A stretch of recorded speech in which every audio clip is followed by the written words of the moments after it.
Penglihatan 25 November 2023, 1 gedung tinggi bertuliskan 2030 dan 7 langkah melambangkan 7 tahun.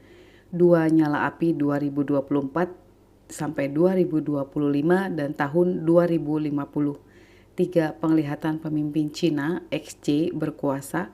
4 Meksiko dan 1 Tesalonika 5. 5 bunga dari tetesan air mata.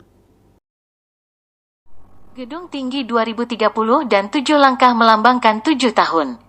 Tanggal 25 November tahun 2023. Salah satu tim melihat dalam penglihatan. Di tepi pantai ada seorang hamba Tuhan dari India berpakaian putih dan menggunakan selendang. Dunia ini sudah dikuasai Lucifer. Dia berkata patahkan dan perangi penguasa. Si Lucifer sudah menguasai dunia. Tim ini menyatakan saat ini kita terkoneksi dengan hamba Tuhan ini untuk memandang sorga kepada kekuatan Tuhan. Lalu muncul firman Tuhan Yesaya 49 ayat 1-7. Dengarkanlah aku, hai pulau-pulau, perhatikanlah, hai bangsa-bangsa yang jauh. Tuhan telah memanggil aku sejak dari kandungan, telah menyebut namaku sejak dari perut ibuku. Ia telah membuat mulutku sebagai pedang yang tajam dan membuat aku berlindung dalam naungan tangannya. Ia telah membuat aku menjadi anak panah yang runcing dan menyembunyikan aku dalam tabung panahnya. Ia berfirman kepadaku, engkau adalah hambaku, Israel. Dan olehmu aku akan menyatakan keagunganku.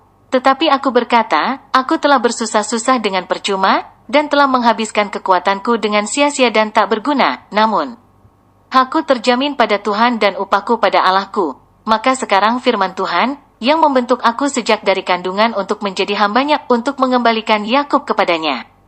Dan supaya Israel dikumpulkan kepadanya, maka aku dipermuliakan di mata Tuhan, dan Allahku menjadi kekuatanku. Firman-Nya, terlalu sedikit bagimu hanya untuk menjadi hambaku.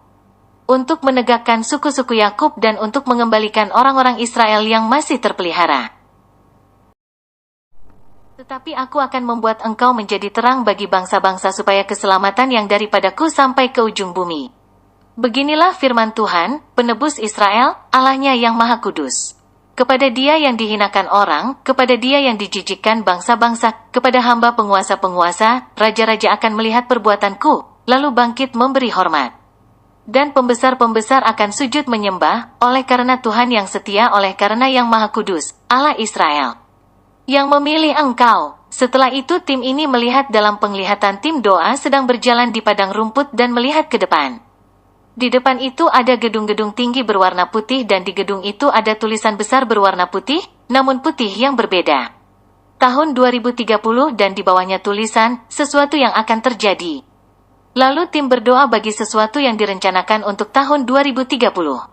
Lalu dalam penglihatan tim doa melangkah 7 kali, dan setiap langkah terdengar suara. Tahun-tahun yang berbeda yang melambangkan 7 tahun sampai ke 2030. Ketika tim yang menerima penglihatan bertanya kenapa 7 langkah, di hatinya diteguhkan, bahwa itu merupakan waktu yang pendek.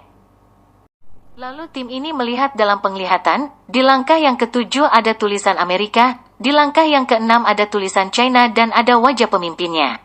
Langkah yang kelima Spanyol. Pada saat terus menyembah Tuhan menyingkapkan langkah yang keempat, muncul tulisan Uganda, tulisan itu muncul dari dalam tanah. Dan di langkah yang ketiga tampak sebuah tulisan Putin.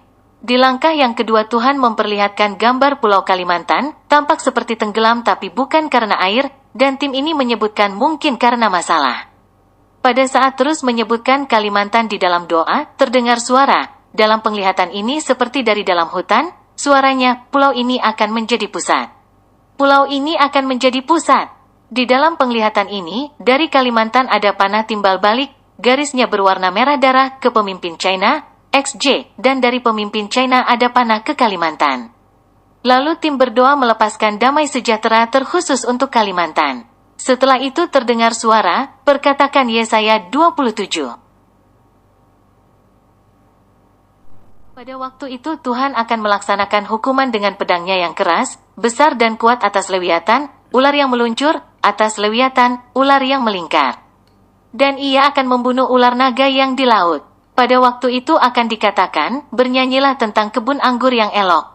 Aku, Tuhan, penjaganya, setiap saat aku menyiraminya.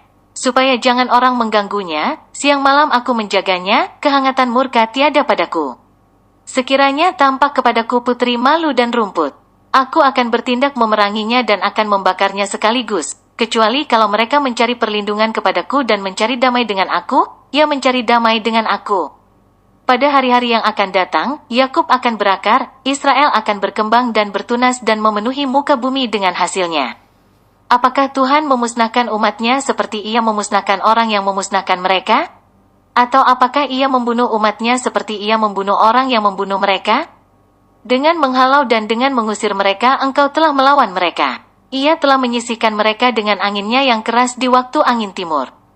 Maka beginilah akan dihapuskan kesalahan Yakub dan inilah buahnya kalau ia menjauhkan dosanya, ia akan membuat segala batu mezbah seperti batu-batu kapur yang dipecah-pecahkan. Sehingga tiada lagi tiang-tiang berhala dan pedupaan-pedupaan yang tinggal berdiri. Sebab inilah suatu bangsa yang tidak berakal budi, itulah sebabnya dia tidak disayangi oleh dia yang menjadikannya dan tidak dikasihi oleh dia yang membentuknya. Maka pada waktu itu Tuhan akan mengirik mulai dari sungai Efrat sampai sungai Mesir, dan kamu ini akan dikumpulkan satu demi satu, hai orang Israel. Pada waktu itu sangkakala besar akan ditiup, dan akan datang mereka yang hilang di tanah Asyur serta mereka yang terbuang ke tanah Mesir untuk sujud menyembah kepada Tuhan di gunung yang kudus, di Yerusalem. Pada saat terus menyembah dan berdoa tim ini mendengar suara sirine yang diperdengarkan di Indonesia, dan suara sirine itu seperti jeritan hati yang menangis. Setelah itu tim ini merasa di dalam hatinya kesedihan, ketakutan dan kekhawatiran seperti bercampur menjadi satu dan tim ini menyatakan berdoa bagi Indonesia. Nyala Api 2024 sampai 2025 dan tahun 2050. Tanggal 25 November tahun 2023. Pada saat menyembah di sesi kedua, salah satu tim melihat dalam penglihatan muncul tulisan firman Amsal 3 ayat 11-18. Hai anakku, janganlah engkau menolak didikan Tuhan, dan janganlah engkau bosan akan peringatannya. Karena Tuhan memberi ajaran kepada yang dikasihinya, seperti seorang ayah kepada anak yang disayangi. Berbahagialah orang yang mendapat hikmat, orang yang memperoleh kepandaian, karena keuntungannya melebihi keuntungan perak, dan hasilnya melebihi emas. Ia lebih berharga daripada permata. Apapun yang kau inginkan, tidak dapat menyamainya. Umur panjang ada di tangan kanannya, di tangan kirinya kekayaan dan kehormatan. Jalannya adalah jalan penuh bahagia. Segala jalannya sejahtera semata-mata. Ia menjadi pohon kehidupan bagi orang yang memegangnya. Siapa yang berpegang padanya akan disebut berbahagia. Ketika bersyukur atas firman yang Tuhan berikan, salah satu tim melihat dalam penglihatan muncul tulisan 2024 berwarna hitam lalu berjarak 1 meter agak naik ke atas 2025. Seperempat jarak dari 2024 ke 2025 berwarna hitam orange seperti nyala api. Lalu dari jarak seperempat ke angka 2025, bahkan melewati 2025, warnanya seperti nyala api, orange menuju ke kuning. Ketika terus berdoa, tampak dalam penglihatan tim doa berjalan di jalan raya dan memperlihatkan itu adalah tahun 2024, dan di arah depan yang masih jauh tampak tulisan 2050. Di jalan itu tampak dikelilingi api yang menyala-nyala. Di dalam hati tim ini Tuhan meneguhkan dengan perkataan, berdoa, kehidupan yang akan dilalui sampai di sana, 2050, butuh iman yang sangat kuat di dalam Tuhan. Lalu dalam hati tim ini bertanya kepada Tuhan, 2050 apakah aku masih hidup Tuhan? Namun Tuhan menyatakan bukan untuk kamu tetapi untuk keturunanmu. Lalu tim ini melihat dalam penglihatan, anak-anak dari tim doa yang sedang berjalan menuju ke 2050. Dan Tuhan memperlihatkan tim doa seperti Raja Wali yang mau terbang tapi tampak lunglai dan agak susah untuk terbang, namun tetap harus menopang anak-anak yang sedang berjalan menuju 2050.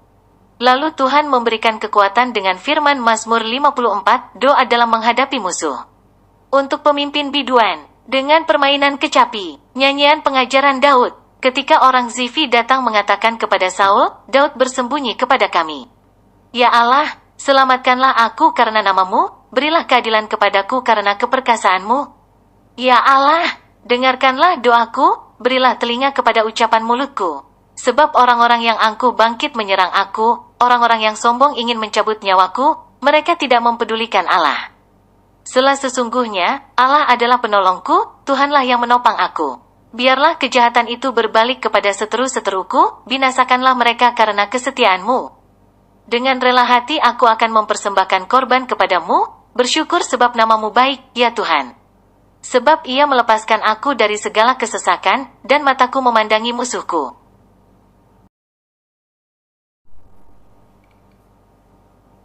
Penglihatan pemimpin China, XJ, berkuasa. Tanggal 25 November tahun 2023. Ketika tim terus berdoa dan menyembah, salah satu tim berbahasa roh seperti bahasa China. Dan dia katakan dalam penglihatan yang diterimanya, Tuhan memperlihatkan pemimpin China XJ sedang berkuasa. Dia membuat suatu peraturan, memperlihatkan seperti zaman Sadrah, Mesah, dan Abednego. Dia membuat peraturan bagi mereka yang tidak mau mengikuti peraturannya. Kepala orang dipenggal lalu dimasukkan ke dalam kuali besar yang berisi minyak yang panas. Di dadanya ada lambang Nazi yang berputar, dan di otaknya ada gambaran gedung-gedung, ada gambaran orang-orang yang dianiaya, kota-kota yang hancur.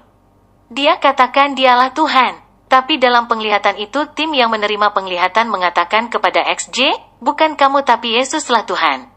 Dan dalam penglihatan ini iblis dalam rupa XJ marah dan mengatakan, kalian mengusik rencanaku, kalian menghancurkan siasatku, kenapa kalian selalu tahu? Pada saat terus menyembah dan berdoa, salah satu tim mengajak berdoa bagi gereja Tuhan. Supaya imannya tetap teguh melewati masa-masa sukar yang akan datang. Karena tim ini melihat dalam penglihatan, gambaran gereja yang berbaris, lalu orang-orang pulang dari gereja. Mereka berpakaian yang glamor dan mereka asik dengan keadaan dunia dan tampak tidak menanti-nantikan Tuhan. Meksiko, tanggal 25 November tahun 2023. Setelah itu salah satu tim melihat dalam penglihatan, tim doa dalam perjalanan ada simpang 3. Di salah satu simpangan ada satu panah penunjuk jalan. Dan tulisannya ada Meksiko. Lalu tim ini mendengar suara patakan ilah-ilah zaman ini. Setelah itu tim ini melihat bendera-bendera LGBT. Lalu tim ini melihat kontainer-kontainer yang besar namun tim ini tidak memahami apa isinya. Ketika berdoa bagi Meksiko muncul tulisan firman di bawah tulisan Meksiko, 1 Tesalonika 5. Tetapi tentang zaman dan masa, saudara-saudara tidak perlu dituliskan kepadamu, karena kamu sendiri tahu benar-benar bahwa hari Tuhan datang seperti pencuri pada malam. Apabila mereka mengatakan, semuanya damai dan aman, maka tiba-tiba mereka ditimpa oleh kebinasaan, seperti seorang perempuan yang hamil ditimpa oleh sakit bersalin, mereka pasti tidak akan luput. Tetapi kamu, saudara-saudara, kamu tidak hidup di dalam kegelapan, sehingga hari itu tiba-tiba mendatangi kamu seperti pencuri, karena kamu semua adalah anak-anak terang dan anak-anak siang. Kita bukanlah orang-orang malam atau orang-orang kegelapan. Sebab itu baiklah jangan kita tidur seperti orang-orang lain, tetapi berjaga-jaga dan sadar. Sebab mereka yang tidur waktu malam dan mereka yang mabuk waktu malam. Tetapi kita, yang adalah orang-orang siang, baiklah kita sadar, berbaju zirahkan iman dan kasih, dan berketopongkan pengharapan keselamatan. Karena Allah tidak menetapkan kita untuk ditimpa murka, tetapi untuk beroleh keselamatan oleh Yesus Kristus, Tuhan kita, yang sudah mati untuk kita, dan seterusnya. Bunga dari tetesan air mata. Tanggal 25 November tahun 2023. Pada saat menyembah dan bermazmur, tampak Tuhan datang lalu tim ini bermazmur mengenai apa yang dilihatnya dalam penglihatan.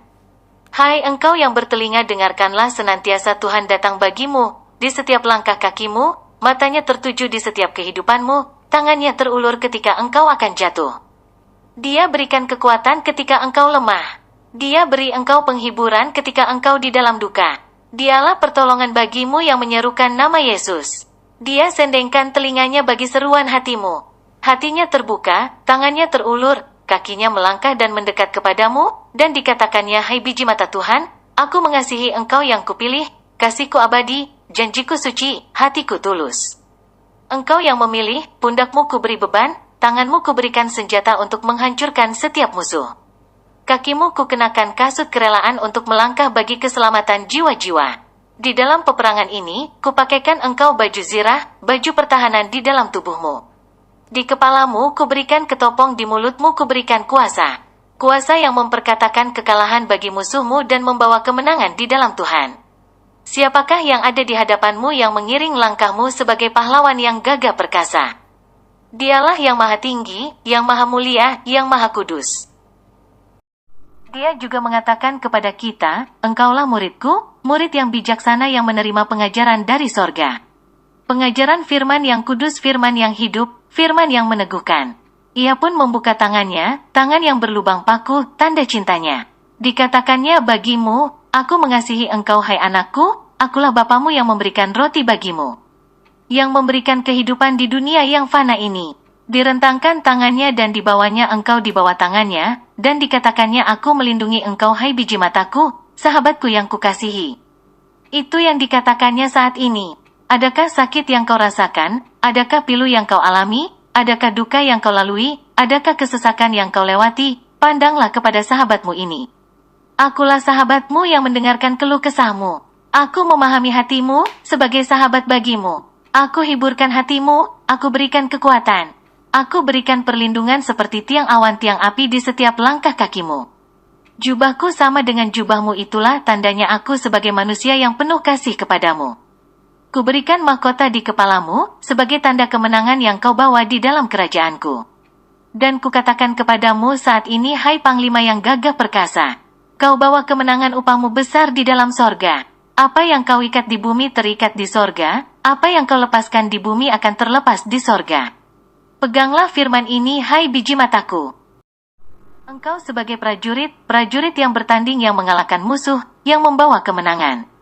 Dan kusambut rohmu datang di tahta kerajaanku dan kukatakan kepadamu engkau hebat prajuritku. Aku pilih engkau sebagai petani, yang menabur firman di mana engkau berada dan membawa hasil di hadapanku di tahta kerajaanku dan kukatakan bagimu, upahmu besar di sorga. Biar dunia tidak memandang engkau, biar hamba-hamba Tuhan tidak melihat engkau, tapi lihatlah bala tentara sorga memandang dan bertepuk tangan dan mengatakan kepadamu, sembah, sembah. Sembahlah yang maha kudus yang memberi kekuatan bagi pahlawannya, yang membawa kemenangan seperti Yosua yang tidak takut. Musuh datang dari segala penjuru di belahan dunia ini kuizinkan datang bagimu. Untuk mengajar engkau, untuk melatih dirimu supaya engkau kuat dan supaya engkau semakin gagah perkasa. Dari setiap kegelapan dunia telah kuizinkan datang untuk melatihmu supaya engkau tampil menjadi pemenang, yang menggunakan kuasa dari sorga, senjata yang diberikan Dia, pemimpin agung kita. Di setiap tubuhmu ada senjata dari sorga. Ketika engkau menghadapi musuh, pedangkah yang engkau butuhkan itu ada padamu, tombakkah yang engkau butuhkan itu ada padamu. Bola-bola apikah yang kau butuhkan itu ada padamu. Bahkan mulutmu dapat mendatangkan badai topan, kau hembuskan perkataan firman yang menghancurkan musuh. Apa yang kau butuhkan saat menghadapi musuh? Semuanya Tuhan sediakan di dalam hidupmu, tinggal kau ucapkan. Dari ujung rambutmu sampai ujung kakimu semuanya dilengkapi oleh Tuhan. Dialah pemimpin yang maha agung yang ada di hadapan kita. Walau musuh menghadang, sepertinya kita kalah tapi Tuhan memandang, dan dikatakannya engkau kuat hai pahlawanku, engkau kuat hai anakku. Berdiri dan berdirilah tegak, engkau kuat hai sahabatku, jangan menunduk, melangkah dan majulah walau apa yang terjadi. Kukatakan aku ada bersamamu, di setiap tetesan air matamu di dalam tugas yang kuberikan kepadamu, di setiap keringatmu yang tercucur, di setiap kesakitanmu ketika melawan musuh. Di setiap peluhmu di dalam perjalananmu di bangsa-bangsa melawan musuh, aku buat satu buku bagimu hai sahabatku dan kutuliskan dengan tinta emas, catatan sahabatku, inilah tetesan air matanya. Aku tulis di dalam satu buku bagimu. Ingatlah ini hai biji mata Tuhan, semuanya Tuhan perhitungkan bagimu, tidak ada satu tetes air mata, satu tetes keringat yang tercurah sia-sia. Semuanya ada dalam catatan buku yang beri Tuhan bagimu. Dibuatnya buku itu buku catatan kesayangan, dan ditaruhnya di atas meja emas, dan dikatakannya, inilah isi hati sahabatku. Lihatlah meja yang luas ini, yang ada di hadapan kita, ini bukumu, ada namamu sahabatku, satu buku satu bagi namamu. Keselamatan bangsakah yang kau bawa, keselamatan sukukah yang kau bawa. Keselamatan gerejakah yang kau bawa, keselamatan keluargakah yang kau bawa di hadapanku. Semuanya sudah kutulis di buku ini, atas namamu, dengan buku kesayanganku. Itu yang dikatakannya. Dan diberikan warna ungu bagi bukumu sebagai tanda buku kerajaan yang maha tinggi, buku warna ungu keemasan yang indah. Masih banyak yang kosong anak-anakku, harus kau isi semua sampai penuh. Masih banyak tugas yang akan kuberikan kepadamu, sampai aku tulis di halaman terakhirnya. Kuberikan tanda cinta sudah selesai tugasmu. Tapi isilah dahulu hai sahabatku setiap lembaran yang kosong karena cinta Tuhan yang ada padamu, dengan tinta emas yang murni, Tuhan akan menuliskannya. Tetesan air matamu, menetes di buku itu seperti bunga yang indah, seperti bunga yang semerbak dan harum baunya. Diubahkan Tuhan air matamu jadi bunga yang indah. Diubahkan tetesan keringatmu menjadi bunga yang indah, yang belum pernah kamu lihat di muka bumi ini. Hanya bunga di dalam kerajaan sorga, indah-indah. Ucapkanlah syukur bagi Dia sebagai sahabat kita yang tulus mengasihi kita. Sekuntum bunga yang indah, dipetiknya dari buku yang diberikan kepada kita dan diberikannya bagimu. Inilah bunga yang indah dari tetesan air matamu, sebagai tanda kasihku kepadamu.